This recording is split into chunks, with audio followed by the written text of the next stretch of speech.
જાગૃતિબેન ચેતનભાઈ શિયાળ, બરાબર, ગામ વાટલિયા. મારી તમારે કેટલા 2 છોકરા છે, બરાબર? 3 દીકરા. આ તમારે શું થાય? કેટલામ નંબર? ત્રીજો નંબર, બરાબર. એને લગ્ન કેટલા વર્ષ થયા? 5 વર્ષ. અત્યાર સુધી કેટલાક ડોક્ટર બતાવતા? 2 ડોક્ટર. એ બધા ડોક્ટર શું કહેતા? એમ કહેતા કે રહી જશે ને, રહી પણ જશે. કઈ ફેર ન પડતો. બીજું ઓપરેશન કરાવેલું? એનું ઓપરેશન કરાવ્યું? લેપ્રોસ્કોપી. કેટલા વર્ષ પહેલા કરાવ્યું હતું? એ 2 વર્ષ પહેલા. 2 વર્ષ પહેલા. અને બીજું તકલીફ શું રહેતી એવું કહેતા? પીસીઓડી. પીસીઓડી છે તકલીફ રહેતી, બરાબર. અહીં તમને બતાવવાનું કોણ કીધું?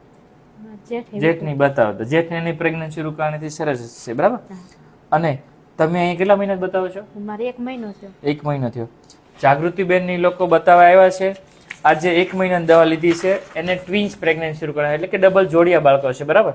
જો તમારી જે એક જ વખત બતાવ્યા ને, એક વખતમાં રિઝલ્ટ મળતું હોય, બરાબર. તો આમ તો કેટલા વર્ષથી દવા લો છો? મારા આમ 5 વર્ષ. 5 વર્ષથી દવા લેતા. ફર્સ્ટ ટાઈમમાં જો ભગવાને એને ટ્વિન્સ પ્રેગ્નન્સી આપી છે, બરાબર. જો તમારી જેવા પેશન્ટ હોય તો શું કહેશો? સાહેબનું કામ કેવું લાગ્યું? સારું. બીજું એક જાગૃતબેન વિડીયો મૂકતો વાંધો ને? કાંઈ વાંધો. ઓકે, સરસ. લે.